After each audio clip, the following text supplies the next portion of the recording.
વડોદરા ડેરીની આવનારી ચૂંટણી સંદર્ભે જાહેર જીવનમાં પારદર્શિતા અને નૈતિક મૂલ્યો જળવાઈ રહે તે અત્યંત આવશ્યક છે.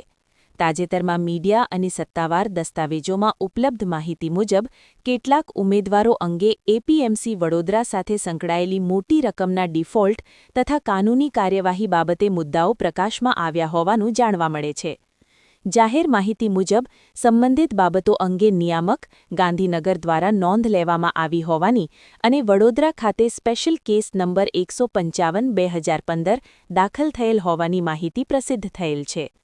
અમે સ્પષ્ટપણે માનીએ છીએ કે કોઈપણ વ્યક્તિ દોષિત છે કે નહીં તે નક્કી કરવાનો અધિકાર માનનીય ન્યાયાલયને છે.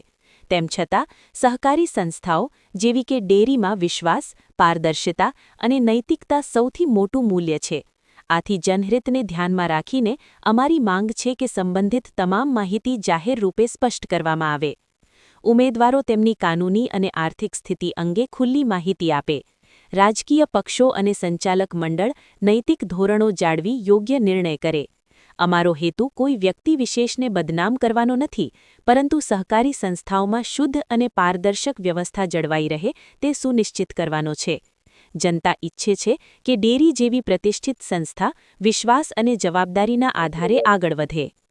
મારી રજૂઆત એ છે કે અત્યારે જે આ ડેરીની ચૂંટણી જે ચાલી રહી છે, પેલા ફોર્મ ભરવાનું, જ્યારે કાલે અમને ખબર પડી કે જે સૌથી મોટા જિલ્લાના સૌથી મોટા ડિફોલ્ટરો છે એ બંને બાપ દીકરાએ ફોર્મ ભર્યા છે, શૈલેષ પટેલ અને પાર્થ પટેલે. આ બંને જણ 48 કરોડના મોટા ડિફોલ્ટર છે. આજે 10-12 વર્ષથી એમનો કેસ ચાલે છે. એ કેસમાં ઘણી બધી વસ્તુઓ એવી છે કે જે લોકોએ હજી સુધી રજૂઆત નથી કરી. પણ કેસમાં એવું છે કે મોસાળમાં જમણવાર ને માં પીરસનાર જેવો ઘાટ છે એમનો, કે ગમે તેમ કરીને એપીએમસી માંથી ચીટકી બેસેલા છે અને આજે બી એપીએમસી ભયંકર કરપ્શન કરે છે. જેની જમીન ખરીદી માટે ઓલરેડી મેં સચિવમાં મારો કેસ દાખલ છે, ઇલેક્શન પિટિશન પણ દાખલ કરેલી છે.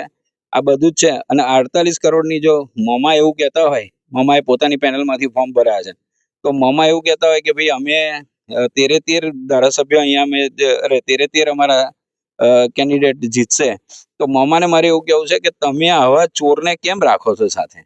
તમારે આને કાઢી જ નાખવો જોઈએ. ગમે તેવું થાય તમે બીજા કોઈને બી પ્રોત્સાહિત કરીને ઊભો કરો, પણ આવા ચોરને ના રાખો. આવો એક તમારી છબી મામા, હું તમારા મીડિયાના માધ્યમથી એવું કહેવા માંગીશ કે મમા તમારી છબી 100% સારી છે.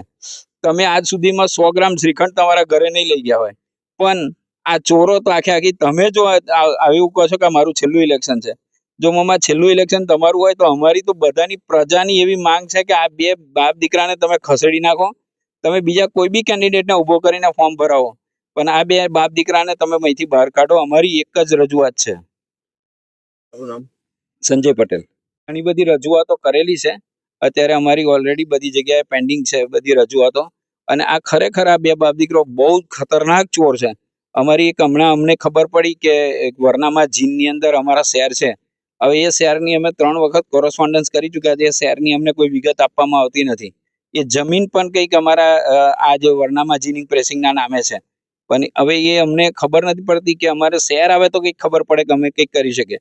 અને જાણવા એવું મળ્યું છે કે એના બી ચેરમેન શૈલેષભાઈ જ છે. અને 12 વીઘા જેવી મોટી જગ્યા છે, રેલવે રોડ ટચ એવું કહેવાય છે. હવે હું આઈડેન્ટિટી કરી રહ્યો છું નકશા થ્રુ કે ક્યાં આગળ છે. એના પછી આગળ હું તમને ફરીવાર કોઈક વાર બાઇટ આપીશ કે ક્યાં આગળ છે અને શું કર્યું છે. Thank you.